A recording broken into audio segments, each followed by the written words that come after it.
Evolution सिर्फ एक fact है या थ्योरी? नमस्कार मित्रों, आज से लगभग 4 बिलियन साल पहले लाइफ की शुरुआत होती है धरती पर। बिलियंस ऑफ ईयर एवोल्यूशन के बाद अनगिनत प्रकार के प्लांट्स और स्पीसीज उभर कर आते हैं। सारे पेड़ पौधे, जानवर और जीव ये जो देखते हैं आप, हमारे सबसे पुराने पूर्वज एक्चुअली में आए कहाँ से? अनगिनत प्रकार के प्लांट्स और स्पीसीज उभर कर आते हैं। ये सारे पेड़ पौधे, जानवर और जीव ये जो देखते हैं आज के दिन, ये सब आए एवोल्यूशन के चलते। इनमें से एक स्पीसीज आए होमो सेपियंस यानी कि इंसान। लेकिन सवाल ये उठता है कि अगर इंसान बंदरों से आए तो आज बंदर क्यों दिखते हैं? ये सारे बंदर चिंपांजीज और गोरिल्ला इंसानों में इवॉल्व क्यों नहीं हो जाते? ऐसे सवाल अक्सर उठाए जाते हैं लोगों के द्वारा, लेकिन कुछ लोग एवोल्यूशन को नकार देते हैं, कहते हैं ये झूठ है। लेकिन कितनी सच्चाई है इस एवोल्यूशन में? ये थ्योरी है या फैक्ट भी है? और कैसे ये अलग अलग प्रकार के जीव इवॉल्व किए, आइए जानते हैं इस वीडियो में।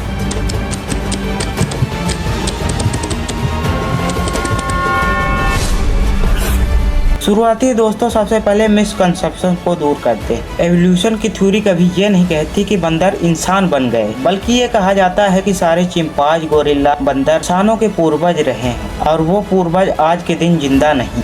एवोल्यूशन को अगर आप विजुअलाइज करना चाहते हैं तो आप एक पेड़ इमेजिन करिए। एक पेड़ की शुरुआत होती है सिर्फ एक स्टेम से, फिर ऊपर जाकर टहनियाँ बनती, फिर उन टहनियों से और छोटे छोटे टहनियाँ बनती। ऐसे अगर आप चलते रहेंगे तो एक टिप देखिए इस पेड़ का, एंडिंग पॉइंट है, कैसे आज के दिन जिंदा है ये चीज। लेकिन एक सवाल आपके दिमाग में जरूर आएंगे, ये जो हमारे पूर्वज हैं वो कैसे बने चिंपांजी, कैसे गोरिल्ला और कैसे बंदर? इसका जवाब वीडियो में आगे आप समझेंगे। सन 1859 में चार्ल्स डार्विन ने एक किताब लिखी, on the origin of the species. इस थ्योरी में उन्होंने नेचुरल ऑफ सिलेक्शन के बारे में बात की है। थ्योरी ऑफ नेचुरल सिलेक्शन के बारे में आपको सुनकर लगेगा कि उन्होंने कोई मिस्टिकल सी बात की है, कोई इनर इंजीनियरिंग लग रही है, लेकिन ऐसा कुछ नहीं। जब भी रिप्रोडक्शन हो रही होती है इंसानों में, जानवरों में, पेड़ पौधों में, तो जीन्स जो है एक से दूसरे जीन में जाती है। हमारे जीन्स बच्चों में पास ऑन होती है और जब ये होता है तो हमारे जीन्स में म्यूटेशन होने को दिखती है,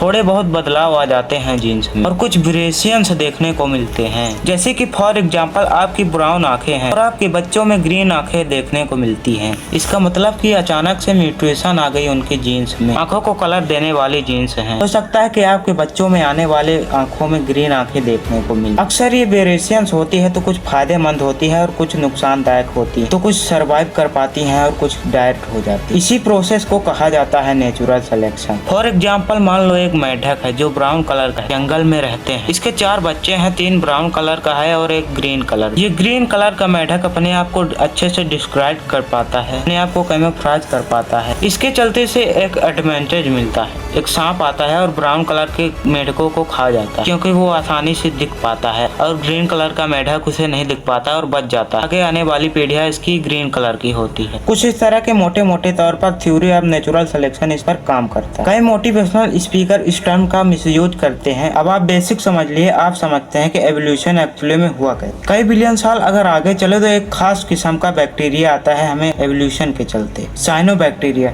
ये पहला ऐसा बैक्टीरिया होता है जो फोटोसिंथेसिस कर पाता है, धूप का इस्तेमाल करके एनर्जी जनरेट कर रहा है। इससे निकलता है ऑक्सीजन, जो आजकल सारी स्पीशीज एग्जिस्ट करती। तो फिर मिलती है अगली वीडियो में। बहुत बहुत धन्यवाद।